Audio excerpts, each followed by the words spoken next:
cosmos, o renascimento e a lei de consequência. O renascimento quer dizer a reencarnação, certo?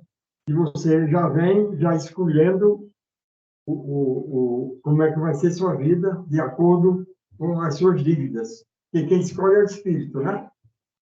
Ele, no terceiro céu, que fica na região do pensamento abstrato, terceiro céu, então no terceiro céu está só o espírito puro, o tríplice espírito, só.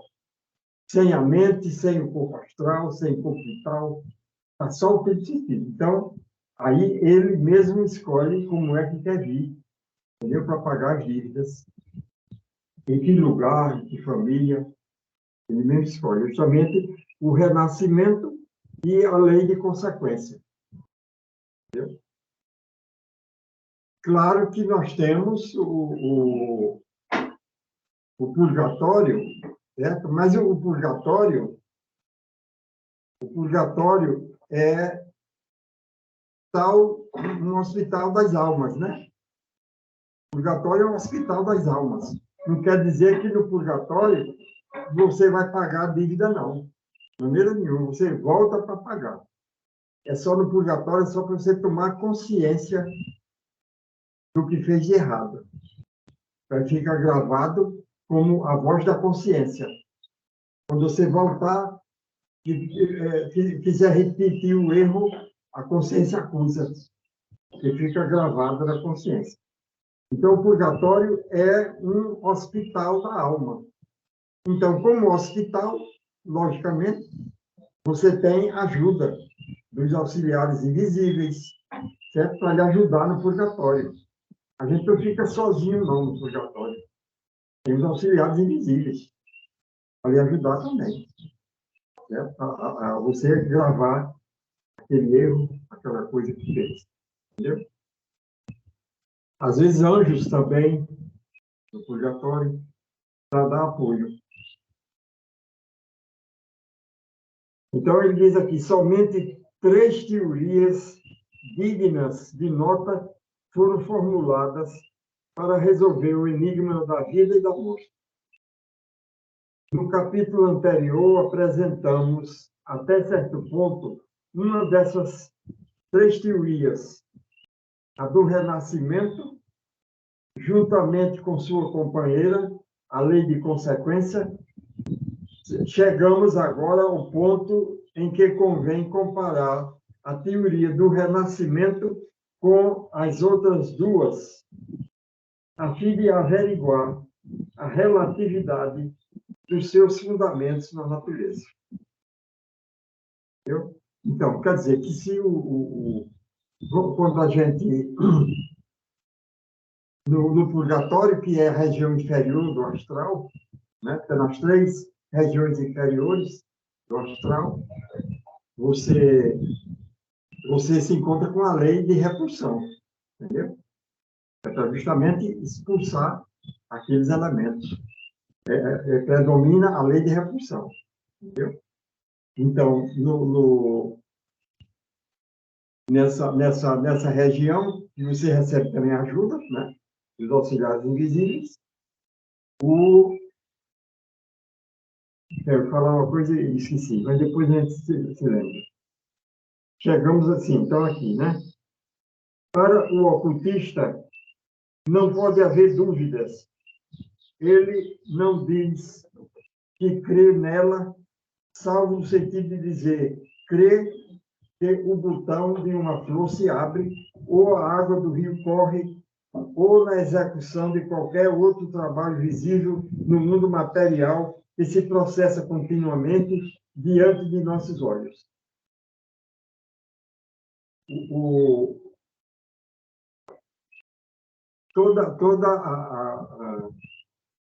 Todo o erro praticado, certo? Você vai ver isso muito bem na astrologia, quando você passa por um mau aspecto planetário, certo? Durante aquele mau aspecto planetário, você reagiu de uma maneira construtiva, se você aproveitou aquela lição do mau aspecto planetário, tirou algum proveito, alguma lição, alguma experiência daquele mau aspecto, aí você está preparado para aproveitar o bom aspecto planetário. Mas se naquele mau aspecto você continuou negativo, não deu nenhuma atenção a ele para adquirir experiência, quando chegar o bom aspecto, um trígono ou um sextil, ele passa em brancas nuvens. Não acontece nada. Porque se você foi testado já no mau aspecto, você não teve força suficiente, força de vontade suficiente para aprender, para se sintonizar com aquele mau aspecto, quando chegar um bom aspecto planetário, você também perde. Você não teve a força de vontade suficiente no mau aspecto. Aí chegar um trígono ou um sextil, que é um bom aspecto, ele passa em brancas nuvens também. Então, continuando aqui, né? Ele vê o ego, portanto, pode seguir seu trajeto desde que deixe o corpo denso, ao morrer, até que reapareça na Terra em um novo nascimento. Logo, não precisa crer. Contudo, para satisfazer as demais, convém examinarmos essas três teorias sobre a vida e a morte, a fim de chegarmos a uma conclusão inteligente. Qualquer grande lei da natureza deve estar necessariamente em harmonia com todas as demais. Portanto, é muito útil ao investigador examinar as relações dessas teorias com as admitidas leis conhecidas da natureza, observadas nesta parte do universo que nos é mais familiar. Para isso, descrevemos primeiramente as três teorias.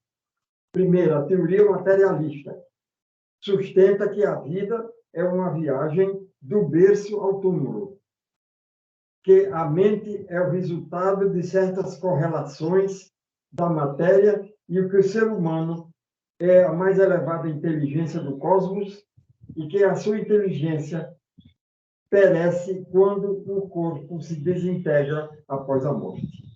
Essa é a teoria materialista. Certo? Ela segue uma linha reta, né? É uma linha reta. Do nascimento até a morte. Certo? Uma linha reta. Quer dizer, falta para um universo infinito, como está provado que o universo é infinito, uma teoria com a linha reta do nascimento à morte não explica coisa nenhuma. Certo? Apenas identifica a materialidade, a falta de inteligência do indivíduo. É uma percepção baseada só nos 5 sentidos, né? Só nos 5 sentidos, né? E de uma coisa só, né? E de uma coisa só. Uma linha reta. Aí vem a teoria teológica. Afirma que em cada nascimento,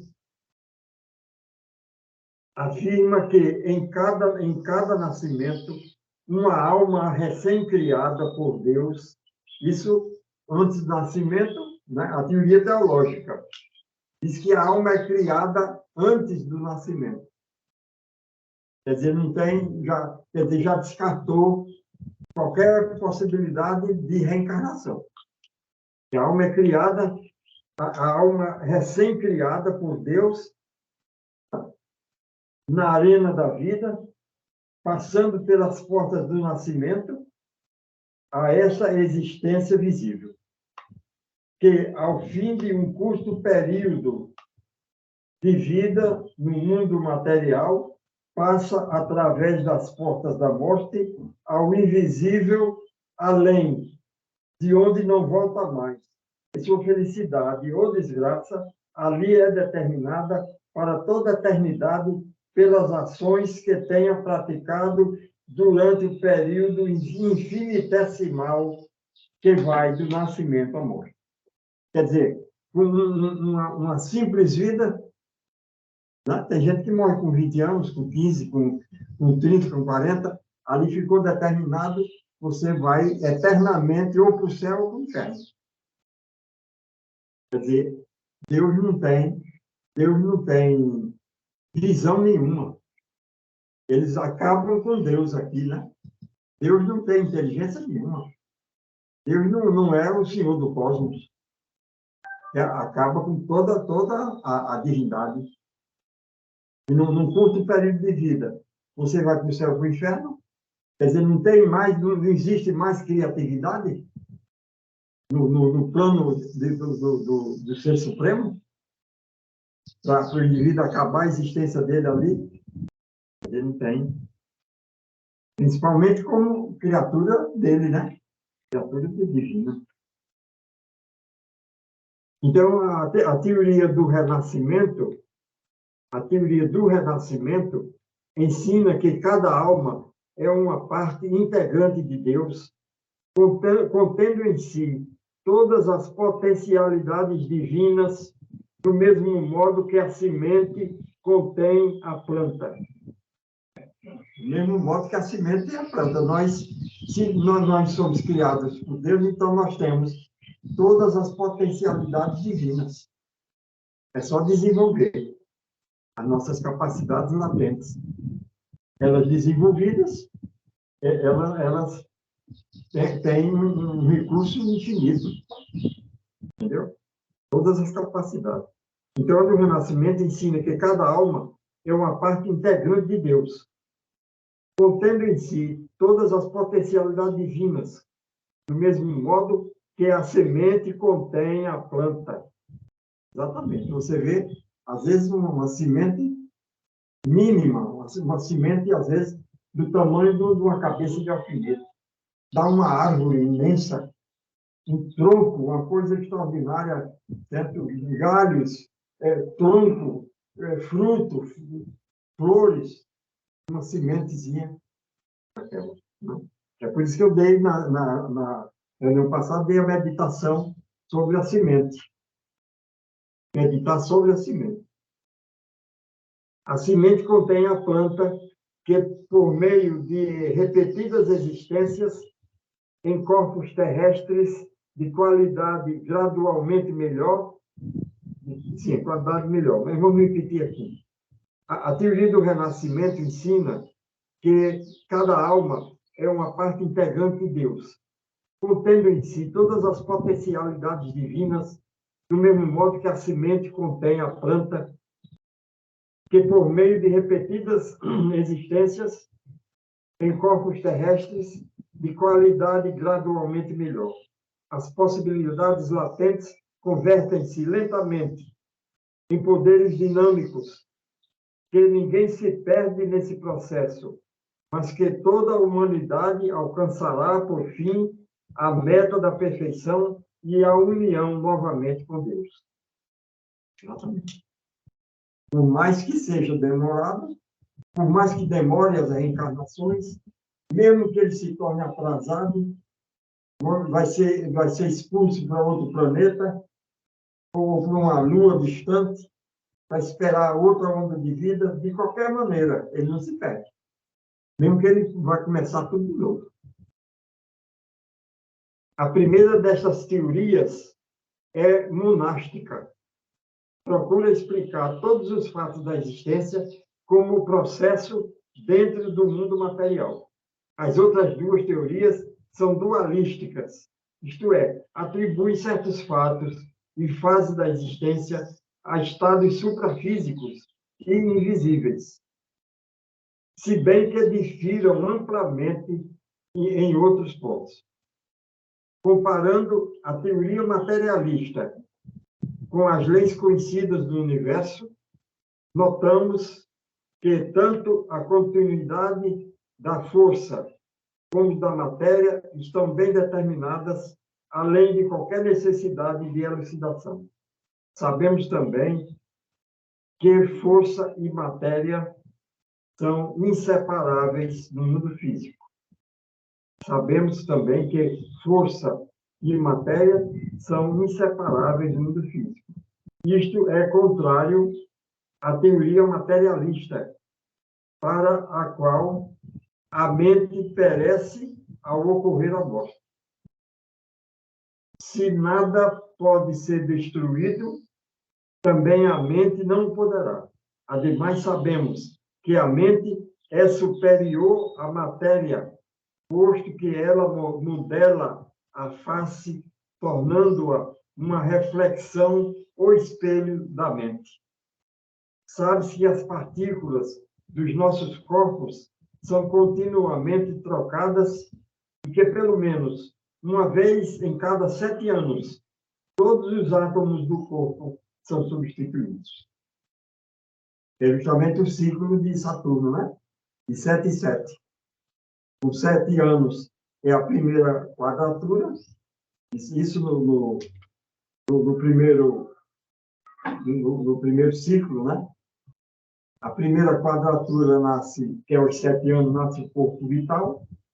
Aos 14 anos, a oposição de Saturno, nasce o corpo de desejo, corpo astral.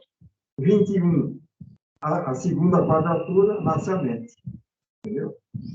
Aí, 28, começa outro ciclo de Saturno. 28, 29. Justamente com essa idade é quando o ascendente aparece mesmo.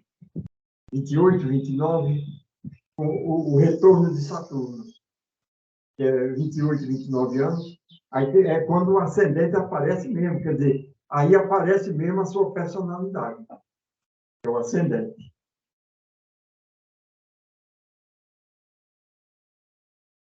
Se a teoria materialista fosse verdadeira, a consciência também deveria sofrer uma completa mudança,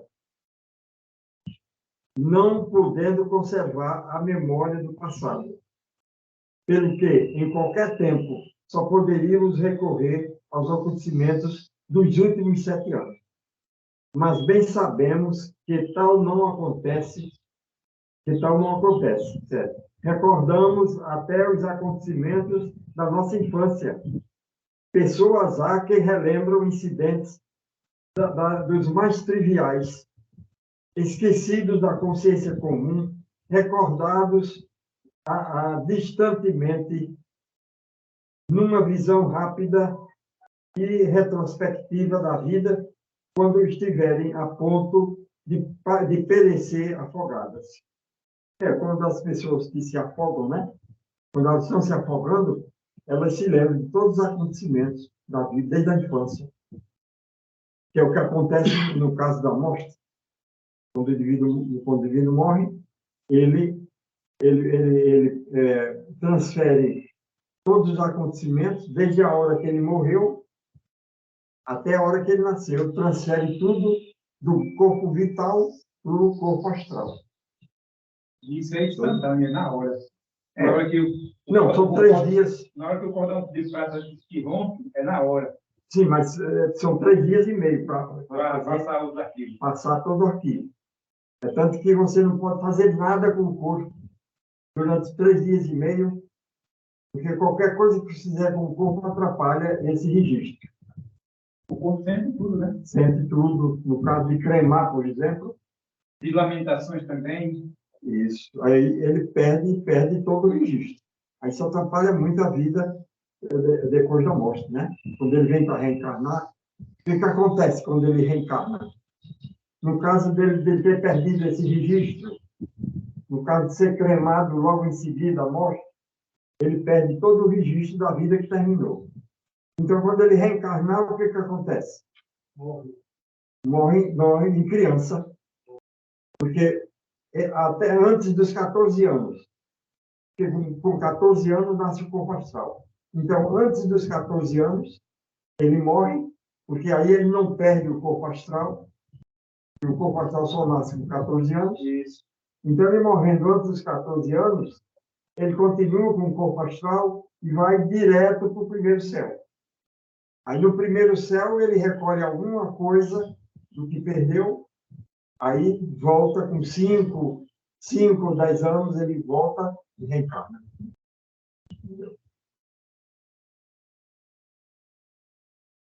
O materialismo não pode explicar essas fases de sub e supraconsciência. Simplesmente as ignora. Mas ignorar a existência desses fenômenos, quando a investigação científica moderna os tem comprovado, fora de qualquer dúvida, é séria falha numa teoria que proclama poder resolver o problema da vida, a vida em si mesma. Podemos, pois, passar tranquilamente da teoria materialista à teoria seguinte, visto ser aquela inadequada à solução do mistério da vida e da morte. Uma das maiores objeções que se faz à doutrina teológica ortodoxa, tal como se apresenta, é a sua completa e reconhecida impropriedade. Das miríades de almas que foram criadas e habitam esse globo desde o princípio da existência, mesmo que esse princípio não vai além dos 6.000 anos, é insignificante o número das que se salvariam. Entendeu? Das miríades de almas que foram criadas e habitam esse globo desde o princípio da existência, mesmo que esse princípio não vá além dos 6.000 anos, a gente sabe que não é só 6.000 anos, né? Desde o princípio são bilhões e bilhões de anos. Né? Então,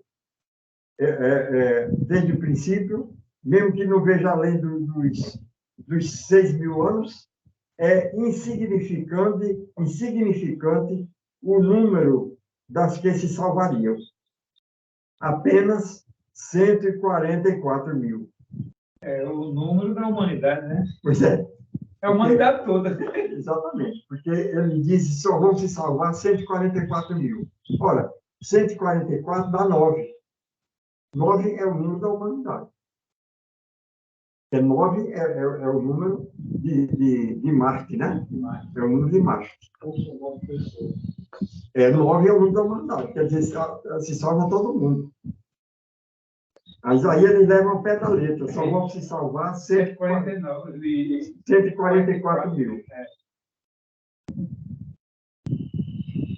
As demais seriam torturadas para sempre. E assim o demônio teria sempre a melhor parte. Exatamente.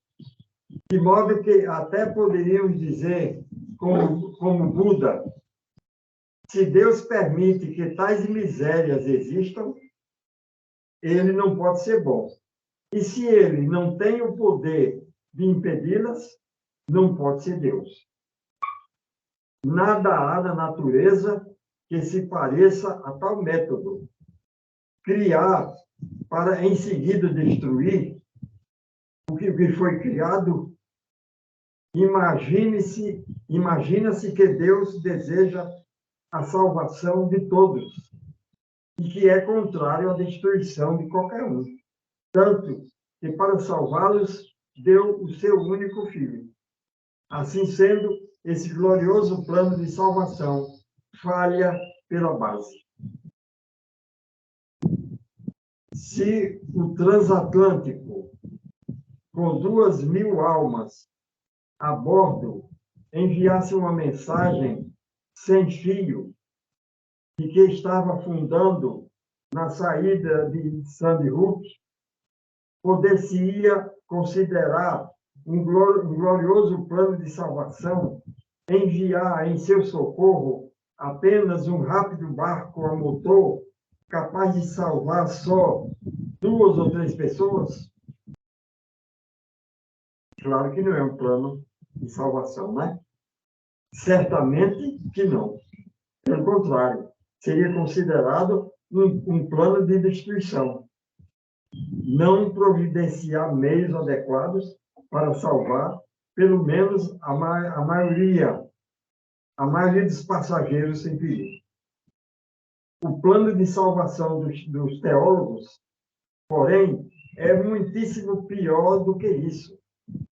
Uma vez que 2 ou 3 em 2.000 é uma proporção imensamente maior do que o plano teológico ortodoxo de salvar unicamente 144.000 dentre todas as miríades de almas criadas. Podemos, pois, sem medo de errar, rejeitar esta teoria, já que é inexata, porque é irrazoável. Se Deus é onisciente, ele deve ter desenvolvido um plano mais eficaz. E assim ele o fez.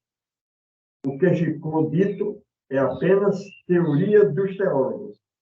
O ensinamento da Bíblia são, conforme veremos adiante, muito diferentes.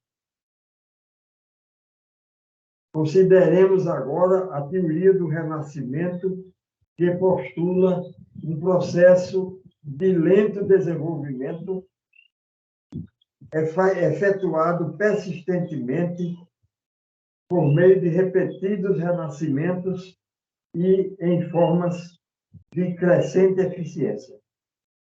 Por intermédio dessas formas, tempo virá em que todos alcançarão o cume do esplendor espiritual, o cume do pendor espiritual, presentemente a nós inconcebível, presentemente inconcebível. Nada há nesta teoria que seja irrazoável ou difícil de aceitar.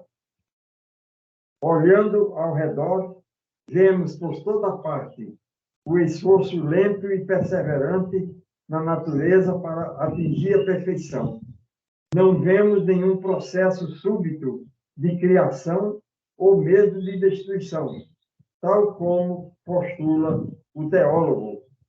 Mas nós vemos isto sim, evolução. Evolução é a história do progresso do espírito no tempo. Por toda parte, observando os variados fenômenos do universo, vemos que o caminho da evolução é uma espiral. Cada volta da espiral é um ciclo. Cada ciclo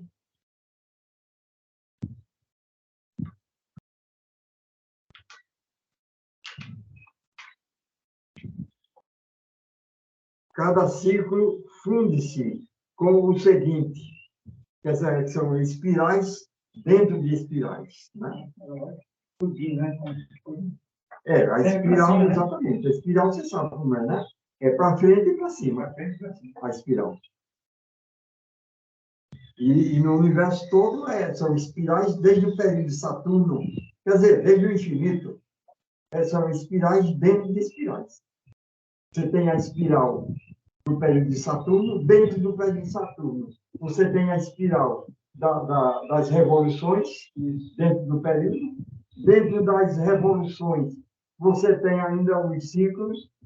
Tem as épocas, né? As épocas, que é outra espiral. Quer dizer, espiral dentro de espiral. Você tem o período, você tem as revoluções, tem as épocas, tudo girando ali com espiral dentro de espiral. E como as espirais são contínuas, cada ciclo é o produto melhorado do precedente. Lógico, é a espiral, né?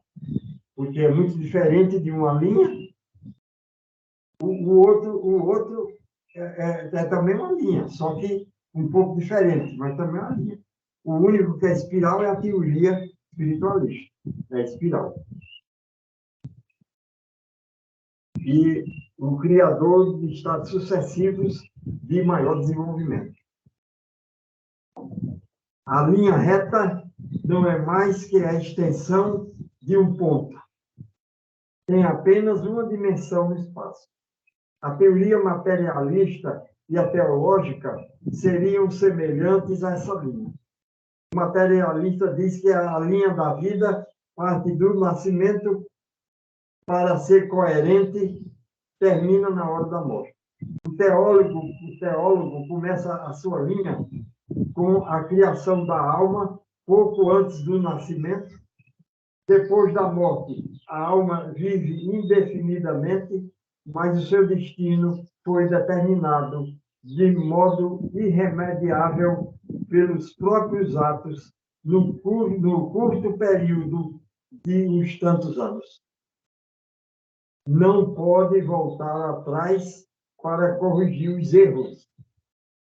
É incrível, né? Não pode corrigir. Quer dizer, é uma doutrina semelhante à criação da pena de morte. Né? É semelhante à pena de morte. Você não pode voltar atrás para corrigir. É pior do que a pena de morte. A linha seguindo sempre reta, implica numa experiência irrisória e em nenhuma elevação da alma após a morte. O progresso natural não segue uma linha reta, conforme está implícito nessas duas teorias. Nem mesmo segue um caminho circular, o que significaria uma infinidade de voltas nas mesmas experiências e o emprego de apenas duas dimensões do espaço. Todas as coisas se movem em ciclos progressivos para que possam aproveitar plenamente todas as oportunidades do progresso oferecidas pelo universo de três dimensões. É, pois, necessário a vida em evolução tomar o caminho das três dimensões, a espiral que segue continuamente para frente e para cima. Quer na modesta plantinha do nosso jardim, quer nas gigantescas sequelas da Califórnia, cegonhas da Califórnia, com troncos de 9 metros de diâmetro, sempre notamos a mesma coisa. Cada ramo, talo ou folha brota segundo uma espiral simples ou dupla, ou em pares opostos que se equilibram mutuamente, análogos ao fluxo e refluxo, ao dia e à noite, à vida e à morte, e a outras atividades alternativas da natureza. Examinando a abóbada celeste e observando as imensas nebulosas ígneas ou os caminhos dos sistemas solares, por toda parte vemos a espiral. Na primavera, a Terra sacode o seu branco manto e desperta do período de descanso o seu sono invisível. Todas as atividades visam produzir vida nova por toda parte.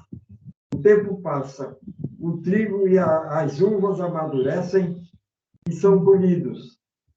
Outra vez, o ativo verão se desvanece no silêncio e na inatividade do inverno, e novamente o manto branco da neve envolve a terra. O seu sono, porém, não é eterno. Despertará de novo ao canto de nova primavera, ao canto da nova primavera, que marcará para ela um ponto mais de progresso no caminho do tempo. Assim acontece com o sol. Levanta-se todas as manhãs, mas a cada dia progride em sua jornada anual. Por toda parte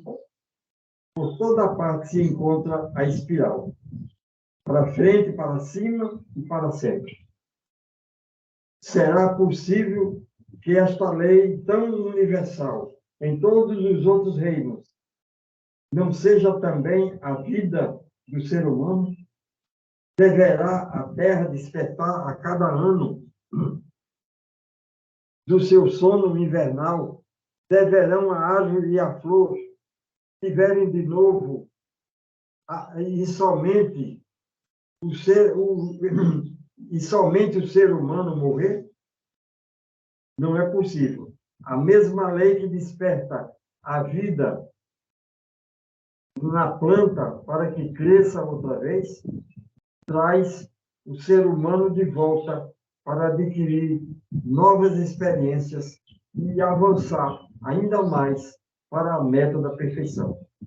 Portanto, a teoria do renascimento, que ensina a necessidade de repetidas incorporações em veículos de crescente perfeição, está em perfeito acordo com a evolução e com os fenômenos da natureza, o que não ocorre com as outras duas teorias. Considerando a vida sob o ponto de vista ético, podemos inferir que a lei do renascimento e a sua companheira, a de consequência, juntas constituem a única teoria que satisfaz o senso de justiça e está em harmonia com os fatos da vida, conforme os vemos ao nosso redor. Não é fácil para a mente lógica compreender como um Deus justo e amoroso pode exigir as mesmas virtudes dos milhares de seres que ele mesmo colocou ao seu bel prazer, sob diferentes condições, aparentemente sem regra nem plano algum, mas tão só, quer queira, quer não, e de acordo com o seu capricho. Um vive luxuosamente, outro vive em penúria total, um tem boa educação moral e uma atmosfera de elevados ideais, outro é posto num ambiente mesquinho e ensinado a mentir e a roubar, de modo que quanto melhor o faça, mais êxito pode ter. É justo exigir o mesmo de ambos? É certo recompensar um por viver uma boa vida quando foi colocado num ambiente onde é sumamente difícil desencaminhar-se, ou castigar o outro só por viver tão dificilmente que nem pode ter uma ideia do que construiu a verdadeira moralidade? Seguramente que não. Não é mais lógico admitir que se tenha interpretado mal a Bíblia do que atribuir a Deus tão monstruoso plano e método de procedimento? É inútil dizer que não devemos investigar os mistérios de Deus, que estão além do nosso entendimento. As desigualdades da vida podem ser explicadas satisfatoriamente pelas leis gêmeas do renascimento e de consequência, que se harmonizam perfeitamente com a concepção de um Deus justo e amoroso, tal como Cristo o ensinou.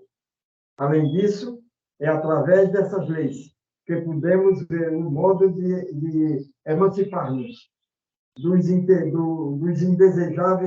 das indesejáveis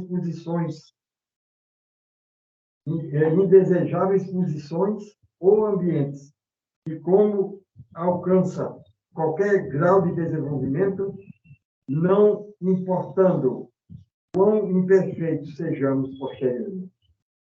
O que somos, o que temos e todas as boas qualidades são o resultado das nossas próprias ações passadas. O que agora nos falta, física, moral ou mentalmente, pode ser nosso no futuro. Assim como não podemos fazer outra coisa se não continuar nossa vida a cada manhã desde o ponto onde o largamos na noite anterior, assim também, por nossas obras nas vidas passadas, criamos as condições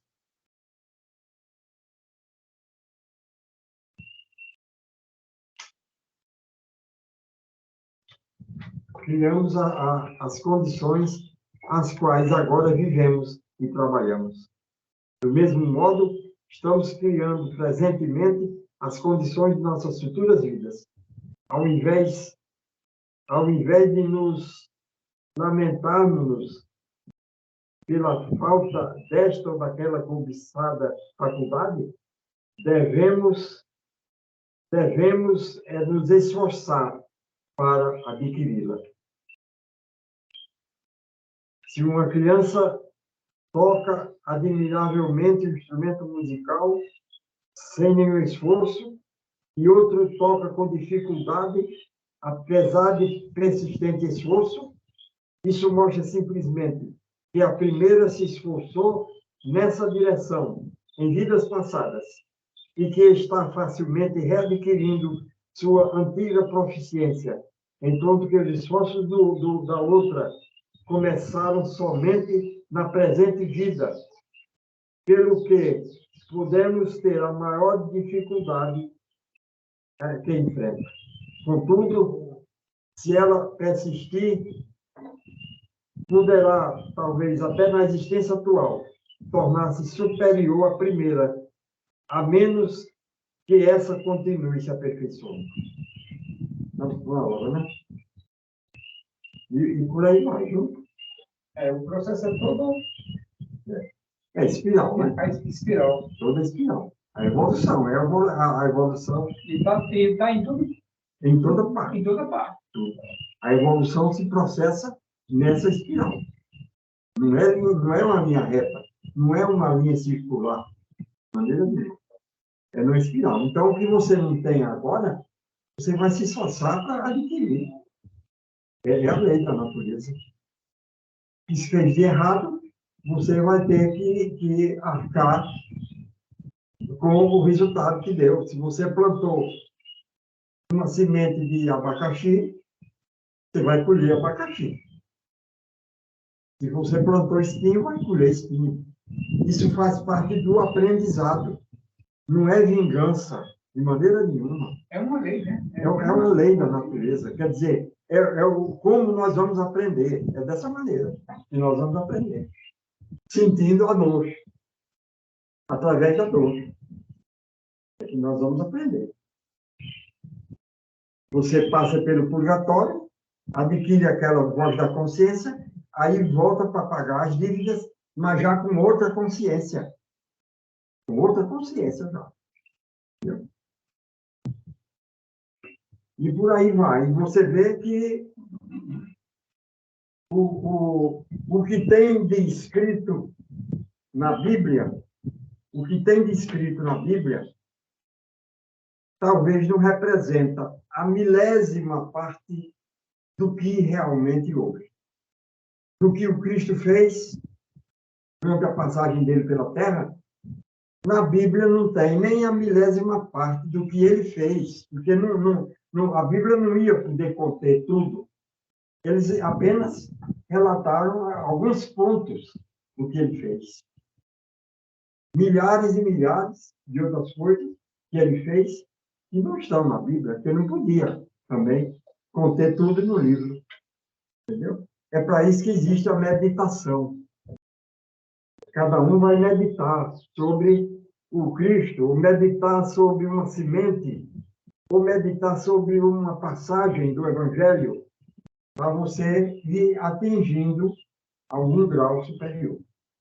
Aí você vai ver muito mais coisa, você vai chegar ao ponto de ler na memória da natureza o que não está escrito.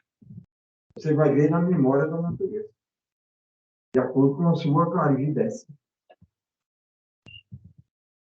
Uma concentração, né? Pode apagar aí.